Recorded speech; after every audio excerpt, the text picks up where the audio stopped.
Mateo 6:6. Dice la palabra del Señor: mas tú, cuando ores, entra en tu aposento y cerrada la puerta, ora a tu Padre que está en secreto, y tu Padre ve en lo secreto, te recompensará en público. Tomen asiento. El día de hoy quiero hablar acerca, y el tema de hoy, ¿verdad?, se titula La oración, un arma silenciosa pero eficaz. En esta semana Dios hablaba a mi corazón y valoraba el privilegio de esa arma. A veces nosotros no entendemos realmente lo importante que es lo que Dios nos ofrece.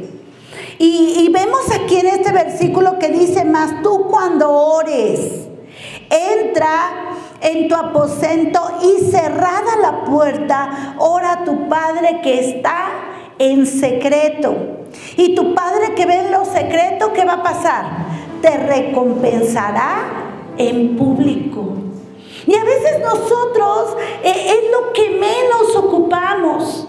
A veces nosotros pues somos pueblo de Dios. ¿Cuántos somos pueblo de Dios? Amén. Amén. Pero ¿qué sucede con la oración? A veces nos cuesta tanto trabajo orar. Es que me da sueño. Sí, oro. Y oro 3 veces al día. ¿Cada cuándo? Antes de la comida. Pues ya sería el colmo que no oráramos a la hora de la comida, ¿verdad? Pero debemos de aprender, hermanos, que es una arma que no estamos utilizando, que no estamos valorando, que no conocemos realmente el poder de esa arma. Y aquí dice: ora en lo secreto, cierra tu puerta, métete a tu cuarto y ora en lo secreto a tu Padre que está ahí, ¿verdad? Y tu Padre que ve en lo secreto, hermano, te va a recompensar en público, te va a contestar en público. Realmente la oración es poder. Orar en secreto, una respuesta en público. ¿Qué es lo que tú necesitas? Yo creo que todos tenemos diferentes necesidades, cosas que nos tienen el corazón muchas veces adolorido, muchas veces en preocupación, en angustia, porque hay cosas que nosotros necesitamos y que tal vez a nadie le decimos. Voy a poner 2 ejemplos bíblicos de 2 personas que tenían necesidades grandes. Y vamos a ver en 1 Samuel 1:7, ¿qué es lo que nos dice la palabra del Señor? Aquí vamos a hablar acerca de una mujer. 1 Samuel 1:7, dice la palabra del Señor: así hacía cada año cuando subía a la casa de Jehová, la irritaba así, por lo cual Ana lloraba y no comía. Esta mujer, Ana, era una mujer que amaba a Dios, pero que había una mujer, porque en esos tiempos, ¿verdad?, las cosas no eran como hoy. Entonces en ese tiempo había una mujer que se burlaba de ella porque ella no podía tener bebés.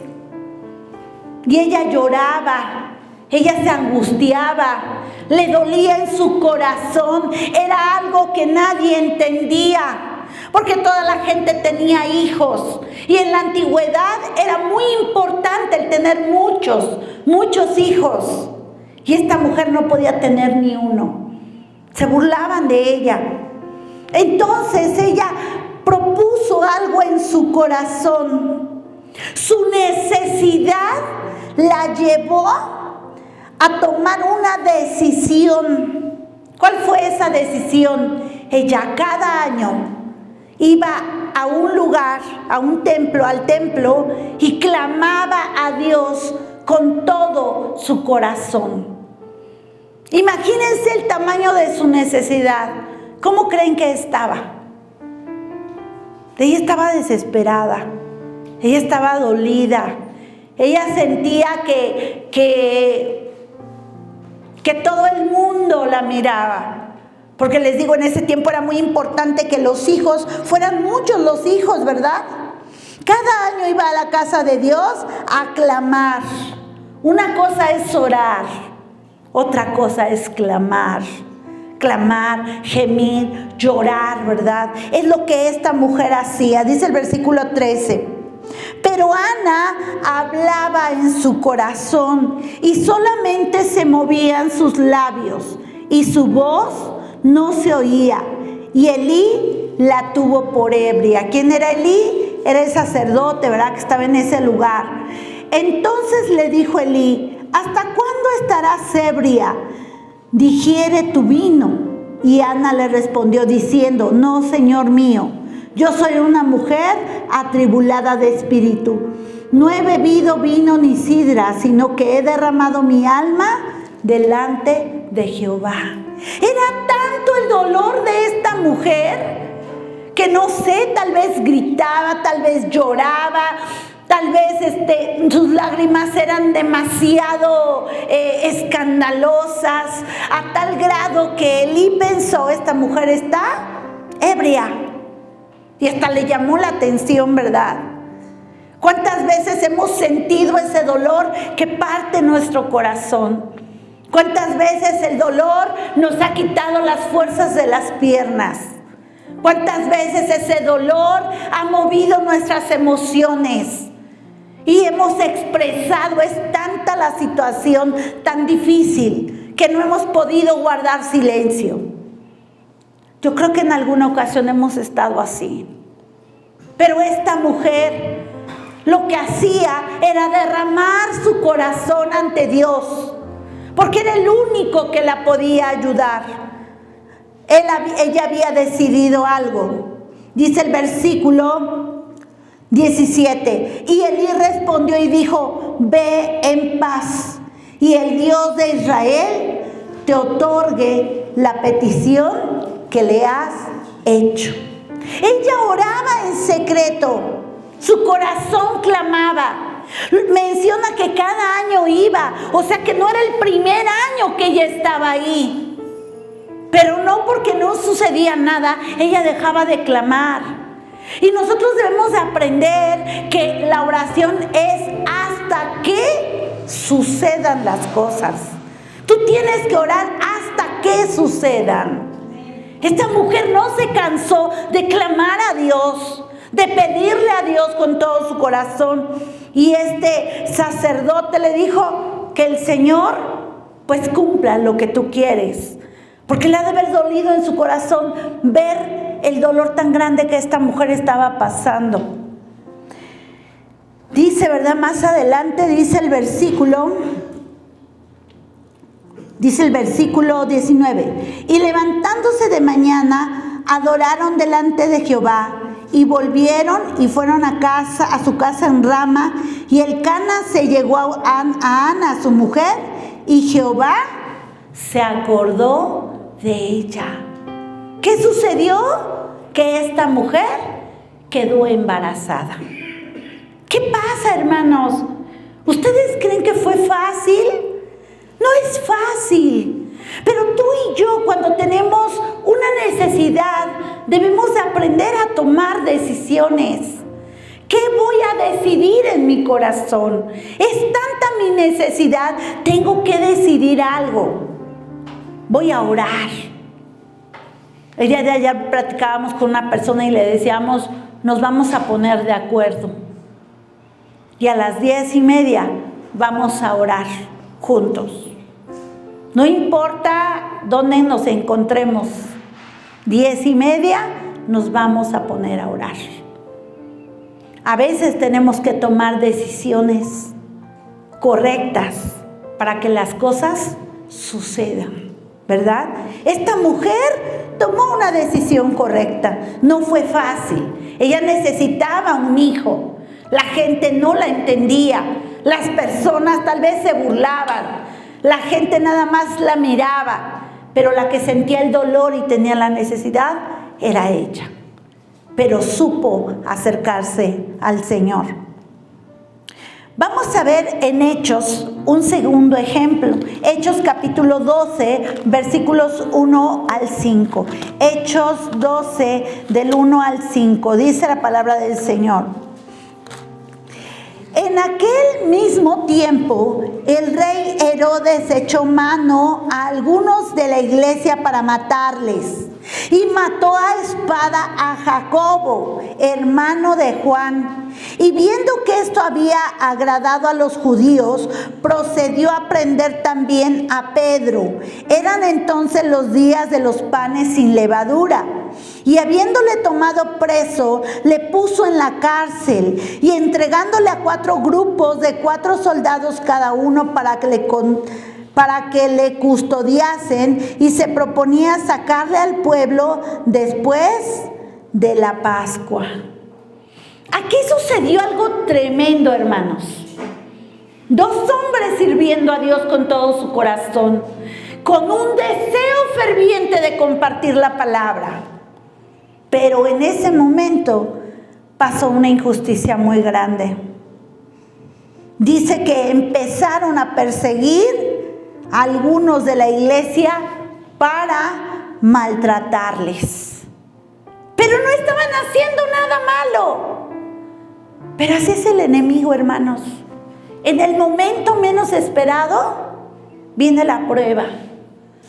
Y estos hombres no estaban haciendo nada malo. Estaban en la iglesia, estaban sirviendo a Dios, estaban echándole ganas, pero los querían, ¿verdad? Les querían hacer daño. ¿Y qué sucedió en el versículo 2? Y mató a espada a Jacobo, un siervo de Dios, un hombre que había propuesto en su corazón alabar al Señor. ¿Y qué pasó con las personas de la iglesia? ¿Qué pasó con Pedro? ¿Qué habrán sentido en ese momento cuando vieron que Jacobo fue muerto a espada? Ha de haber sido algo terrible. Y a veces surge la pregunta, ¿qué hicimos para que esto pasara? A veces no entendemos, pero en la prueba es cuando el pueblo de Dios aprende. Y esta era una prueba terrible. Y vemos aquí que después de que mataron a espada a Jacobo, hermano de Juan, y viendo que esto había agradado a los judíos, procedió a prender también a Pedro.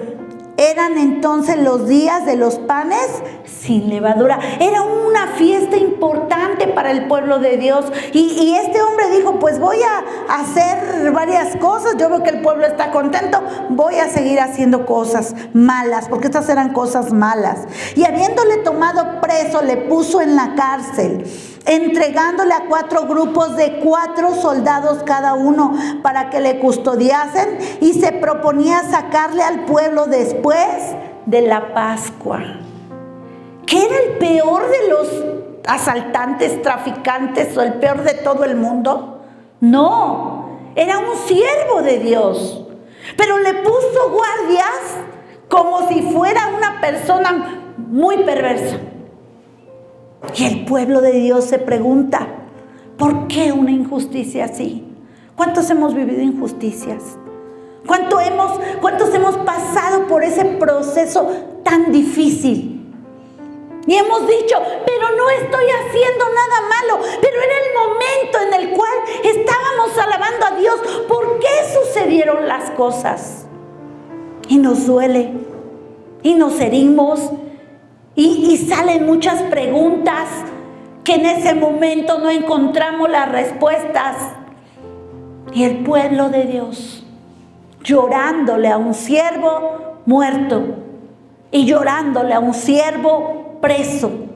Tal vez algunos golpeados que trataron de ayudar, tal vez algunos lastimados por querer apoyar a los demás, no lo sabemos. Pero el panorama nos muestra algo totalmente injusto. Y a veces decimos, estoy bien, camino por el camino correcto, estoy viviendo las cosas como lo tengo que hacer. Dice el versículo 5, así que Pedro estaba custodiado en la cárcel. Pero algo que hizo la iglesia, y esto es lo que levanta mi corazón, porque esta es la arma que debemos ocupar en ese momento. Pero la iglesia hacía sin cesar oración a Dios por él. ¿Pero de qué sirve eso? Necesitamos que nos unamos todos con machetes, con palos, con lo que sea. No, hermanos. El pueblo de Dios tiene un arma poderosa, la cual es la oración. ¿Pero qué se gana con orar? ¿Qué va a pasar si yo clamo? Y no valoramos que el Señor la oración la dio como una arma. Y el pueblo oraba. El pueblo clamaba. A veces en medio de la injusticia, la oración puede hacer grandes cambios. Versículo 6. Y cuando Herodes le iba a sacar aquella misma noche, estaba Pedro durmiendo entre dos soldados, sujeto con dos cadenas, y los guardas delante de la puerta custodiaban la cárcel. ¡Qué terrible situación! ¿Por qué estaba así? ¿Por qué se encontraba tan custodiado, atado de una manera tan injusta? Versículo 7. Y aquí que se presentó un ángel del Señor y una luz resplandeció en la cárcel. Y tocando a Pedro en el costado, le despertó diciendo: levántate pronto. ¡Levántate pronto! ¿Cómo estaba Pedro? Pedro estaba tal vez en el piso. Claro, tal vez estaba clamando, pero estaba en el piso. Pero este varón le dijo: levántate pronto. Así es el Señor, ¿verdad? Levántate pronto. Y las cadenas, ¿qué sucedió con ellas? Se le cayeron de las manos. Cosas grandes suceden. Versículo 8. Le dijo el ángel: cíñete y átate las sandalias. Y lo hizo así. Y le dijo: envuélvete en tu manto y sígueme. ¿Qué tenemos que hacer en medio de la prueba? Levántate pronto. Empieza a vestirte de la armadura. Ponte ese velo, esa cobertura, porque el velo es una cobertura. Póntela, aunque esté oscuro, aunque estés atado, aunque estés en una situación terrible, vístete y fortalécete en Dios, porque en Dios está la victoria. Dice el versículo 9: y saliendo le seguía, pero no sabía que era verdad lo que hacía el ángel, sino que pensaba que veía una visión. Habiendo pasado la primera y la segunda guardia, imagínate dónde estaba Pedro, llegaron a la puerta de hierro. Después de tanta custodia había una puerta de hierro. ¿Cuántos hemos dicho: híjole, es que parece que es imposible esto? Pero ante lo imposible se mueve el poder y la gracia de Dios en nuestras vidas. Dice: llegaron a la puerta de hierro que daba a la ciudad, la cual, ¿qué sucedió cuando se presentó el ángel del Señor? Esa puerta de hierro se abrió por sí misma. Y salidos pasaron una calle. Y luego el ángel, ¿qué sucedió? Se apartó de él. ¿Pero cuándo se apartó de él? Cuando ya estaba libre. ¿Sabes qué, hermano? Esto no lo hicieron las personas. Esto no lo hizo tal vez un complot que se metieron para sacar a Pedro. Fue Dios, a través de la oración. Tu oración tiene poder, porque va dirigida al Señor, y el Señor es el que hace. Dice que Él se complace en hacer misericordia a su pueblo. Dice el versículo 11: entonces Pedro, volviendo en sí, dijo: ahora entiendo verdaderamente que el Señor ha enviado a su ángel y me ha librado de la mano de Herodes y de todo lo que el pueblo de los judíos esperaba. Imagínense nada más. El Señor lo puede hacer a través de la oración. Pero ¿qué tenemos que hacer? Hay que confiar y hay que creer que lo que Dios permite es para bien. Entonces fue injusto porque Jacobo fue muerto. Este pobrecito Jacobo lo mataron. No fue injusto. Todo tiene un propósito y una razón.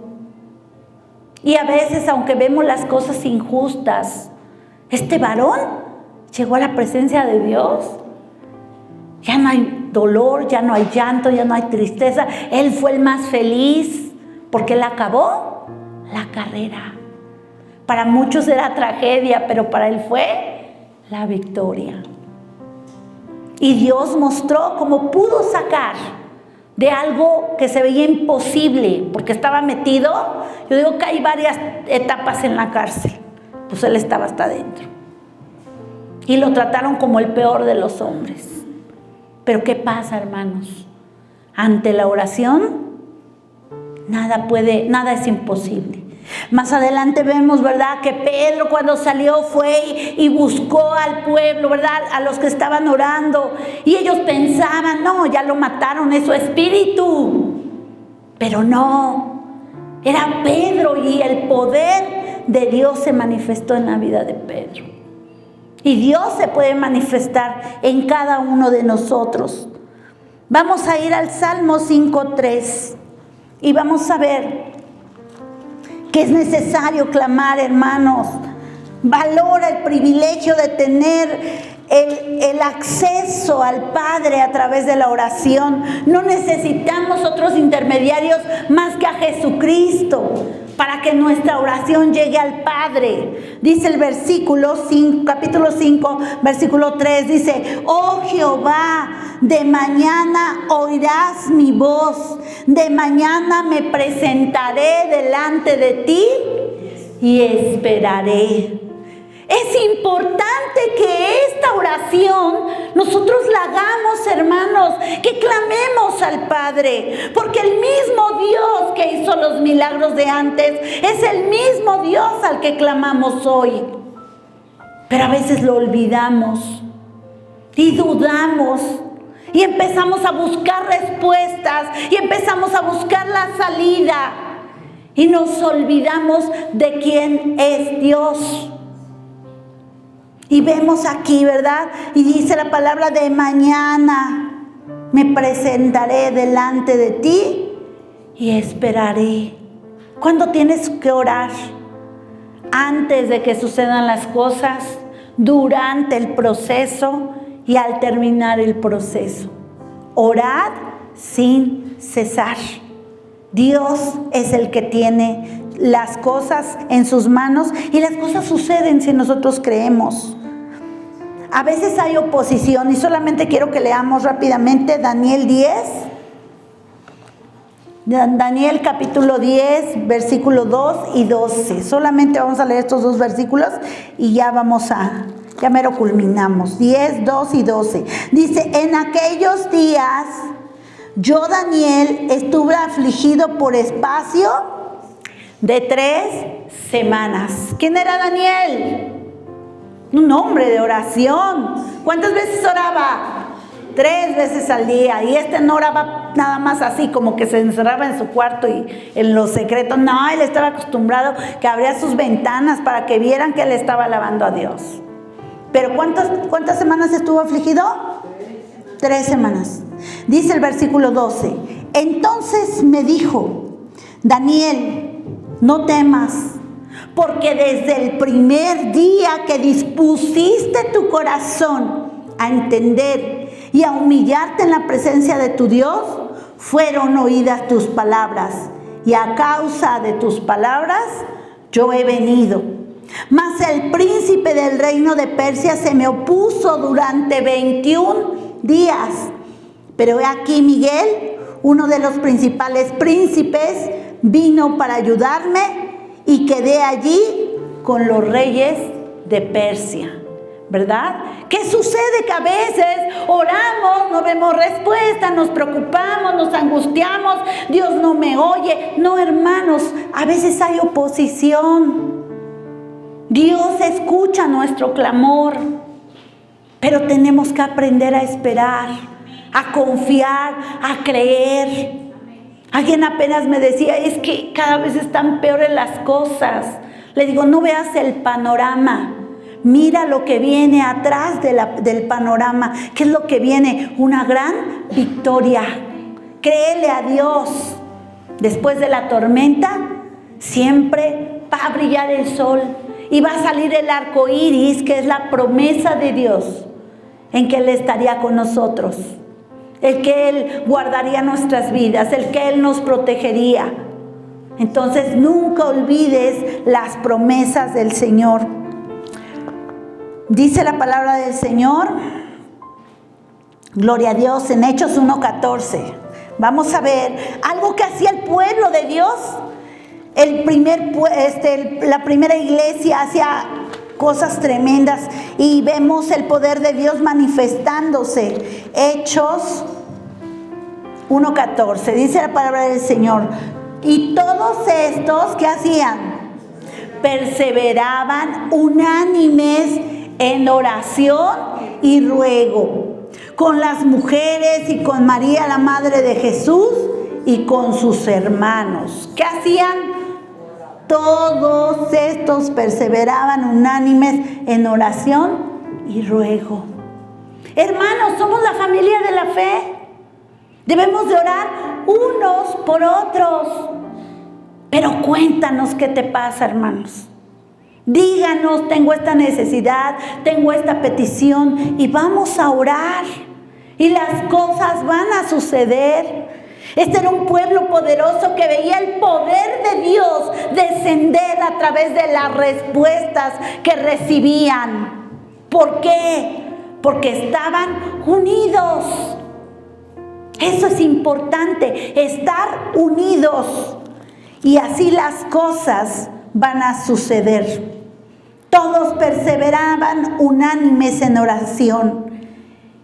Existe una manera para que las cosas sucedan, hermanos, y eso es estar unidos en oración, ponernos de acuerdo para orar. Yo me quiero poner de acuerdo con ustedes para orar por las peticiones, porque donde 2 o 3 en su nombre están, ahí está Él en medio de nosotros. La oración hace cosas maravillosas. A Ana le dio un hijo.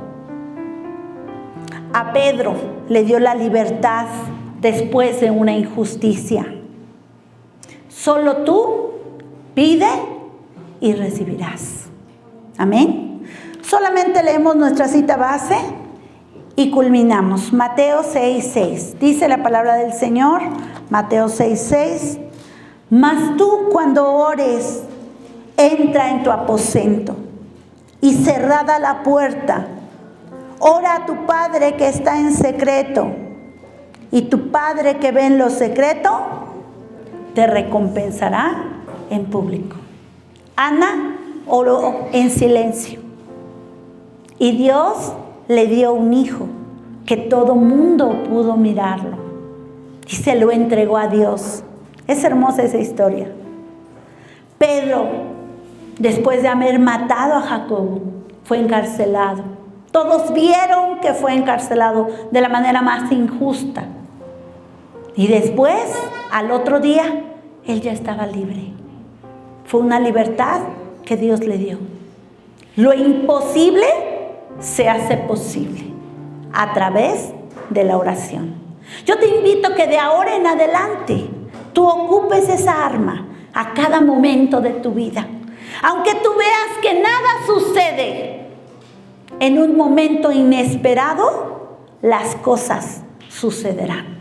No te canses de orar, porque si tú lo haces, entonces estás rompiendo ese proceso en el cual Dios va a mandar una respuesta.